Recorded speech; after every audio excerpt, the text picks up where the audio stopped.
இன்னைக்கு நம்ம பார்க்க போறது ரிஷபராசி. இந்த ரிஷபராசி இந்த குரு பயிற்சி எப்படி இருக்கு?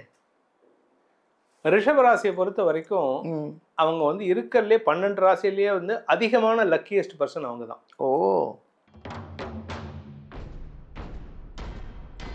ஸோ இருக்கிறதுலையே நான் ஆரம்பத்திலேயே சொல்கிறேன், 95 to 98% அதிகமான லாபத்தை சம்பாதிக்கிற ராசிகளில் நம்பர் 1 ராசி இந்த ரிஷபராசி தான். இந்த 2026-27 சூப்பர்.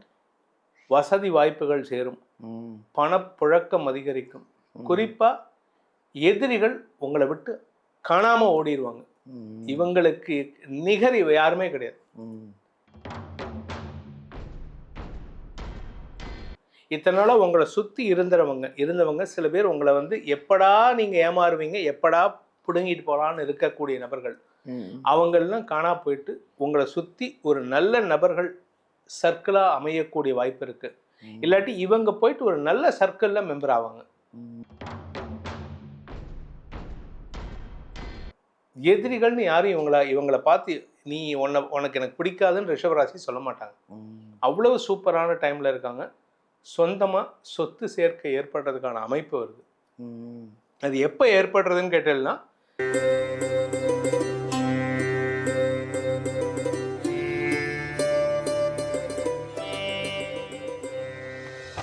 எல்லாருக்கும் வணக்கம். ஜோதிடர் யுகம் சேனல் அனைவருக்குமே, அதாவது உலகம் பூரா பார்த்துட்ருக்கிற எங்கள் ஜோதிடர் யுகம் சேனல் அனைவருக்குமே வணக்கம். இந்த அளவுக்கு எங்கள் சேனல் வந்து பிரபலமானதுக்கு நீங்கள் தாங்க வியூவர்ஸ், நீங்கள் தான் மெயின் காரணம். அவ்வளோ அழகாக அதை ரசித்து உங்களோட கமெண்ட்ஸு, இதில் நாங்கள் இன்னும் வளர்ந்துக்கிட்டே வரோம். அதில் எங்களுக்கு ரொம்ப மகிழ்ச்சி. உங்களுக்கு ரொம்ப தேங்க்ஸ் சொல்லணும் எல்லாருக்குமே. அடுத்தது குரு பெயர்ச்சி வருது, அது எப்போ, அது நம்ம கேட்டு தெரிஞ்சுக்கணும். இன்றைக்கி நம்ம வந்து குரு பெயர்ச்சி பலன்களை தான் நம்ம இன்றைக்கி பார்க்க போகிறோம். அதை சொல்ல வந்திருக்கிறாரு 12 ராசிக்கும் ஒரு அழகான ஜோதிடர், அருமையான ஜோதிடர். ஒரு என்ன சொல்கிறதுன்னு தெரியல, அவ்வளோ அவருடைய பேச்சு இருக்குது பார்த்தீங்களா, அதிலே நான் அப்படியே அசந்து உட்காந்துட்டேன். நான் அவ்வளோ அழகான ஒரு பேச்சு. இதில் நான் கேட்டேன், நீங்கள் என்னன்னு கேட்டால் வேத ஜோதிடர் அப்படின்னு. நான் இது புதுசாக கேட்குறேன். வேத ஜோதிடர் அப்படின்னு அவருக்கு ஒரு பட்டம் வேறு கொடுத்துருக்காங்களாம். அப்போ அது எவ்வளோ பெரிய ஜோதிடராக இருப்பார் பார்த்தீங்களா. வேத ஜோதிடர் பிரகாஷ் நரசிம்மன் அவர்களை தான் நம்ம பார்க்க போகிறோம். இந்த குரு பெயர்ச்சி எப்படி இருக்குது, குரு பெயர்ச்சி எப்போ வருது, இந்த 12 ராசிக்கும் அவர் எவ்வளோ அழகாக சொல்ல போகிறாருன்னு நம்ம அவரையே மீட் பண்ணுவோம். வாங்க நம்ம அவரை சந்திக்கலாம். வணக்கம். வணக்கம்மா, எப்படி இருக்கீங்க? நல்லா இருக்கேன். நீங்கள் எப்படி இருக்கீங்க? நல்லா இருக்கேன் சார். முதல்ல வந்து நம்மளுடைய எனக்கு உங்களுக்கு சேனலுக்கு எல்லாருக்கும் தங்களுடைய வியூஸ்னால் வளர்ச்சியை கொடுக்கக்கூடிய அனைத்து நேயர்களுக்கும் என்னுடைய மனமார்ந்த வாழ்த்துக்களையும் வணக்கங்களையும் தெரிவித்துக் கொள்கிறேன். குரு பெயர்ச்சி பற்றி அப்படின்னு கேட்டீங்க. குரு பார்க்க கோடி நன்மை. ஆமாம். என்றைக்குமே வந்து நிறைய பேர்த்துக்கு ஒரு கன்ஃபியூஷன் உண்டு. மாதா பிதா குரு தெய்வம். இந்த குரு வந்து 3வதாக இருக்கார், தெய்வம் கடைசியில் தான் இருக்குது, தெய்வத்துக்கு இம்பார்ட்டன்ஸ் கொடுக்கக்கூடாது அப்படின்னு நாத்திகர்கள் சொல்லலாம், நம்பிக்கை இல்லாதவர்கள் சொல்லலாம். ஆனால் ஆக்சுவலாக அம்மா தான் அப்பாவை இன்ட்ரடியூஸ் பண்ணுறாரு. இதுதான்டா அவன் அம்மா, அவங்க அப்பா அப்படின்ட்டு. ஏன்னா எந்த குழந்தைக்கும் அம்மாவை இன்ட்ரடக்ஷன் தேவையில்லை. ஆமாம். அது வந்து நீங்கள் யூடியூப்பில் போயிட்டு ஒரு குழந்தைய வந்து கொண்டு போய் விட்டாலே அதுவாக தேடி போய் அம்மா கிட்ட போய் பால் குடிக்கிறது வேற யாருக்குமே கிடையாது. ஆமாம். அம்மாவுக்கு மட்டும்தான் அந்த ஒரு ஸ்பெஷல். ஆமாம். அதுக்கு அடுத்தது அம்மா தான் இது உங்கள் அப்பான்னு இன்ட்ரடியூஸ் பண்ணுவாங்க. அந்த அப்பா தான் கொண்டு போயிட்டு ஒரு ஏஜ் 7 வயசு ஆன உடனே, அந்த காலத்தில் நான் சொல்கிறது, வேத காலத்துலேயும் நான் சொல்கிறது வந்து ஒரு 200 வருஷத்துக்கு முன்னாடி வரைக்கும் எல்லார் வீட்டிலையும் ஜாதி மதம் தொடர்பு இல்லாமல், இந்தியாவை பொறுத்த வரைக்கும், பாரத தேசத்தை பொறுத்த வரைக்கும் ஜாதி மதம் தொடர்பு இல்லாமல் 7 வயசு ஆச்சுன்னா கொண்டு போயிட்டு குருகுலத்தில் விடுவாங்க, ஸ்கூலில் கொண்டு போய் சேர்ப்பாங்க. அப்போ தான் அப்பா வந்து இவர் தான் உன்னுடைய ஆசிரியர், ஆசான் அப்படின்ட்டு இன்ட்ரடியூஸ் பண்ணுவாங்க. அந்த ஆசான் தான் வந்து நம்மளை வழி நடத்தி தன்னுடைய பாதையிலேயே கூட்டிகிட்டு போயிட்டு கடவுளிடம் சேர்க்கக்கூடிய இடம். அந்த குரு தான் கடவுள்கிட்ட போகிறதுக்கான வழி. ஆனால் இன்னைக்கு குருவுக்கே மரியாதை இல்லை. டீச்சருக்கு எந்த ஸ்கூலில் எந்த டீச்சருக்கு மரியாதை கொடுக்குறோம்? உண்மையாக நான் ஒன்று சொல்லணும், மாதா பிதா குரு தெய்வம் இது ஏதோ சும்மா எல்லாருக்கும் தெரிஞ்ச விஷயம். பட் அந்த அழகான ஒரு விளக்கம் கொடுத்தீங்க பாருங்கள், இது யாருமே சொன்னதில்லை.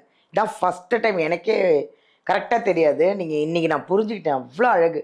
மாதா பிதா குரு தெய்வத்துக்கு எவ்வளோ அழகான ஒரு எக்ஸ்பிளனேஷன். இன்றைக்கி நம்ம பார்க்க போகிறது ரிஷபராசி. இந்த ரிஷபராசி இந்த குரு பயிற்சி எப்படி இருக்குது? ரிஷபராசியை பொறுத்த வரைக்கும் அவங்க வந்து இருக்கிறதுலே 12 ராசியிலேயே வந்து அதிகமான லக்கியஸ்ட் பர்சன் அவங்க தான். ஓ, எல்லா விதத்துலையுமே அவங்களுக்கு வந்து 7.5 சனி வந்தாலும் அவங்க தான் லக்கி. அதுவும் அவங்கள பொறுத்த வரைக்கும், ரிஷபராசியை பொறுத்த வரைக்கும் இப்போ சனி வந்து லாபஸ்தானத்தில் இருக்கார். நீங்கள் 12 ராசிக்கும் எந்த கிரகமாக இருந்தாலும் அந்த லாபஸ்தானமான 11ஆம் இடத்துக்கு எந்த கிரகம் வந்தாலுமே நல்லது தான் பண்ணும். அதுவும் இப்போ சனி 11ஆம் இடத்துக்கு வந்துட்டாரு. ரிஷபராசிக்கு சனி பகவான் ஒரு வரம் கொடுத்துருக்காரு தசரதர்கிட்ட. ரிஷபராசியில் பிறந்தவங்களுக்கு 7.5 சனியில கூட நான் கஷ்டம் கொடுக்க மாட்டேன்ட்டு. அப்பேற்பட்ட சனி லாபஸ்தானத்துக்கு வந்திருக்காரு. இந்த ரிஷபராசிக்கு அதிபதியான சுக்கிரனுக்கு எதிரி குரு. அந்த குரு 3ல் போய் மறைய போறார். அதுவும் ஒரு பெரிய வெற்றியை தரும். ஸோ இருக்கிறதுலையே நான் ஆரம்பத்திலேயே சொல்றேன், 95 to 98% அதிகமான லாபத்தை சம்பாதிக்கிற ராசிகளில் நம்பர் 1 ராசி இந்த ரிஷபராசி தான். இந்த 2026-27 சூப்பர். வசதி வாய்ப்புகள் சேரும், பணப்புழக்கம் அதிகரிக்கும். குறிப்பா எதிரிகள் உங்களை விட்டு காணாமல் ஓடிடுவாங்க. இவங்களுக்கு நிகர் யாருமே கிடையாது. நான் இதை எக்ஸாஜரேட் பண்ணி சொல்லலை. நிறையா ரிஷபராசிக்கு இதை சொல்லி இப்போ ஸ்டார்ட் ஆகிடுது நடக்கிறது.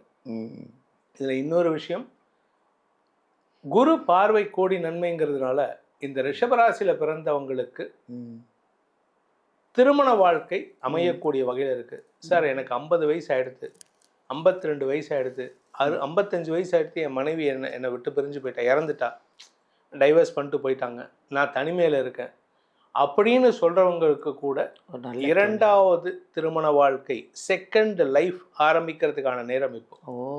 ஏன்னா குரு 7ஆம் இடத்தை பார்க்குறாரு. நல்ல வாழ்க்கை துணை அமையும். இத்தனை நாளாக உங்களை சுற்றி இருந்தவங்க சில பேர் உங்களை வந்து எப்படா நீங்கள் ஏமாறுவீங்க, எப்படா பிடுங்கிட்டு போகலான்னு இருக்கக்கூடிய நபர்கள், அவங்களெலாம் காணா போயிட்டு உங்களை சுற்றி ஒரு நல்ல நபர்கள் சர்க்கிளாக அமையக்கூடிய வாய்ப்பு இருக்குது. இல்லாட்டி இவங்க போயிட்டு ஒரு நல்ல சர்க்கிளில் மெம்பர் ஆவாங்க. ஸோ இவங்களுக்கு வந்து கிடைக்கக்கூடிய ஃப்ரெண்ட்ஸ் சர்க்கிள் ரொம்ப சூப்பராக இருக்கும். ஏன்னா 7ஆம் இடம் களத்திரஸ்தானம். களத்திரஸ்தானம்னா நம்ம என்ன நினச்சிக்கிறோம், வெறும் திருமண வாழ்க்கைன்னு நினச்சிக்கிறோம். அது கிடையாது. களத்திரம் அப்படிங்கிறது வந்து நான் யார் கூட பழக போகிறேன், நான் யார் கூட பேச போகிறேன். ஒரு 7 அடி 2 பேர் சேர்ந்து நடந்தால் நண்பர்கள். அந்த மாதிரி 7 அடி நான் யார் கூடலாம் நடப்பேங்கிறத சொல்லக்கூடிய இடம் இந்த 7ஆம் இடம். ஸோ அதனால் இவங்களுக்கு ரிஷபராசியை பொறுத்த வரைக்கும் பெரிய பெரிய மனிதர்களின் தொடர்பு கிடைக்கிறதுக்கான அமைப்பு வருது. எதிரிகளே இருக்க மாட்டாங்க. எதிரிகள்னு யாரும் இவங்களை பார்த்து நீ உனக்கு எனக்கு பிடிக்காதுன்னு ரிஷபராசி சொல்ல மாட்டாங்க. அவ்வளவு சூப்பரான டைமில் இருக்காங்க. சொந்தமாக சொத்து சேர்க்கை ஏற்படுறதுக்கான அமைப்பு வருது. அது எப்போ ஏற்படுறதுன்னு கேட்டேன்னா, ஜூன் மாதத்துலேருந்து அக்டோபருக்குள்ளார சொந்தமாக சொத்து வாங்கலாம். அசையும் அசையா சொத்துக்கள் வாங்கலாம். ஒன்றுமே இல்லையா, உங்களோட மொபைல் ஃபோன் சாதாரண மொபைல் ஃபோனாக இருக்கிறத டிஸ்போஸ் பண்ணிவிட்டு ஒரு ஆண்ட்ராய்டில் கூட ஐஃபோனாக வாங்கலாம். இன்றைக்கி ஐஃபோன் தான் கொஞ்சம் காஸ்ட்லி. ஐஃபோனும் சாம்சங்கில் அந்த மாதிரி ஒரு 2-3 ஃபோன் நல்ல டாப்பில் 1.5 லட்சம் 2 லட்சம். ஸோ உங்களுடைய ஸ்டேட்டஸை உணர்த்தக்கூடிய வகையில் நிறையா நல்ல விலையுயர்ந்த பொருட்களை வாங்கக்கூடிய அமைப்பு வருது. தங்கம் விலையேறுன்னு சொல்லியிருக்கோம். அந்த தங்கத்தை வாங்கக்கூடிய தகுதி யாருக்கு இருக்குன்னா இவங்களுக்கு ரிஷபராசிக்கு இருக்குது. இந்த ரிஷபராசிக்காரங்களுக்கு இந்த 2026 குரு பயிற்சிங்கிறது வந்து இதுவரை யாருக்கும் அமையாத ஒரு அமோகமான குரு பயிற்சி அமைய போகுது. இருக்கிறதுலே நம்பர் 1 இவங்க தான். சூப்பர், அழகாக சொன்னீங்க. ரிஷபராசிக்கு ஃபஸ்ட் கிளாஸாக சொன்னீங்க. அதாவது தைரியமாக இருப்பாங்க இனிமேல். ஆமாம், ஏதோ என்ன ஆக போதும்னு பயந்துட்டு இருந்தாங்க. கண்டிப்பாக ரொம்ப தைரியமான வார்த்தைகள்லாம் இருந்தது உங்களுடைய வார்த்தைகள்லாம். ரொம்ப நன்றி. ரொம்ப நல்லா இருக்குங்க இந்த ரிஷபராசிலாம். எப்போவுமே நீங்கள் வந்து பார்க்குறது ஒரு ஃபுல் வீடியோ பாருங்கள். அப்போ தான் ஐயா என்னென்ன சொன்னாங்க அப்படிங்கிறத நீங்கள் ஃபுல்லாக உணர முடியும். அதுக்கேற்ற மாதிரி ஃபாலோ பண்ண முடியும். ஃபுல்லாக வீடியோ பாருங்கள். நல்லா இருக்குது குரு பயிற்சி. இருந்தாலும் அவங்க சொன்னதெல்லாம் ஃபாலோ பண்ணி அதுக்கேற்ற மாதிரி வாழ பழகிக்கோங்க. தேங்க்யூ.